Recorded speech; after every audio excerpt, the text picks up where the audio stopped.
Both Wuben and Sunjin turned to see what had captured everyone's attention.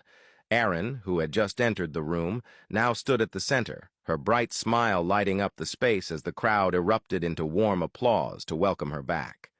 Wuben glanced at Sunjin, who appeared utterly unfazed by the commotion, and leaned closer to remark that she hadn't changed one bit, her fiery eyes still as sharp as ever.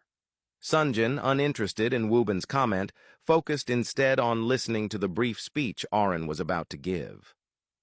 Standing beneath the soft glow of the chandelier, Arin looked around the room, her gaze drifting over familiar and unfamiliar faces alike. She expressed how happy she was to be back home after such a long time away, and how much it meant to be welcomed so warmly. Her eyes found the corner where Sunjin and Wuben stood, and she added that it was comforting to see old faces again after so many years apart. With a playful glint in her eyes, she urged everyone to relax, have fun, and make new connections.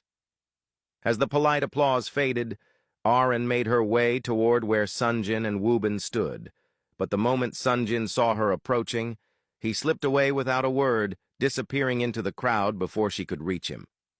Arin watched him walk off, her expression a mix of amusement and curiosity, then turned to Wuben with a teasing smirk and tossed out a remark about him still playing loyal sidekick to Sunjin. Wuben, unfazed by her teasing, shot back with equal mischief, pointing out that she still had a knack for bullying men into dating her against their will. With a short laugh, he added that it was no surprise Sunjin had fled the moment he spotted her. He was clearly avoiding falling back under her spell. Arin's eyes narrowed with curiosity as she asked where Sunjin had gone and whether he would return. Wuben stepped closer, lowering his voice just enough to make sure she caught every word, and told her that Sunjin probably rushed back to his wife and child. He reminded her, half amused, half serious, that Sunjin was now a married man with a family to protect, and that her old games would get her nowhere this time.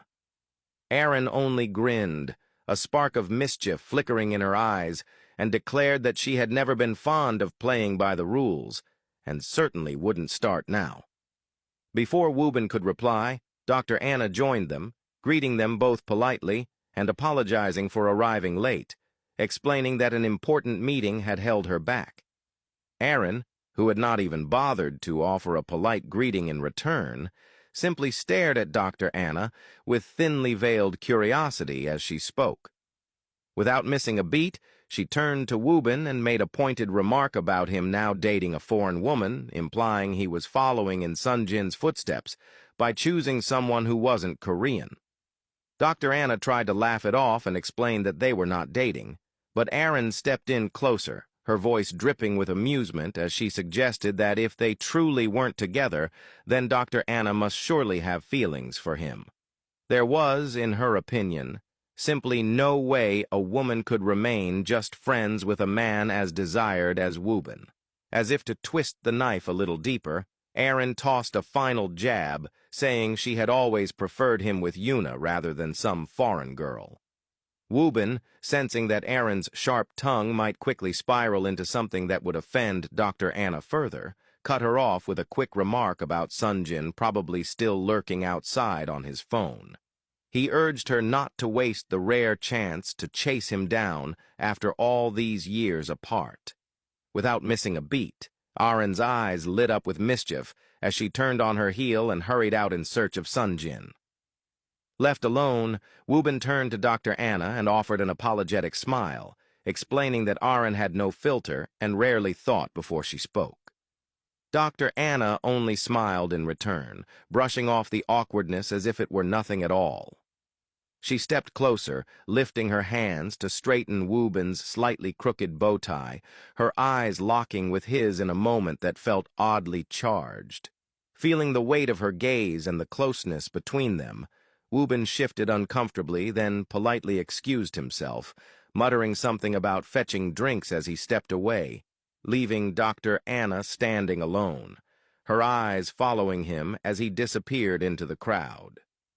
Meanwhile, outside in the quiet of the night, Sunjin sat in his car, one hand gripping the steering wheel, the other fumbling with his keys as he prepared to drive away.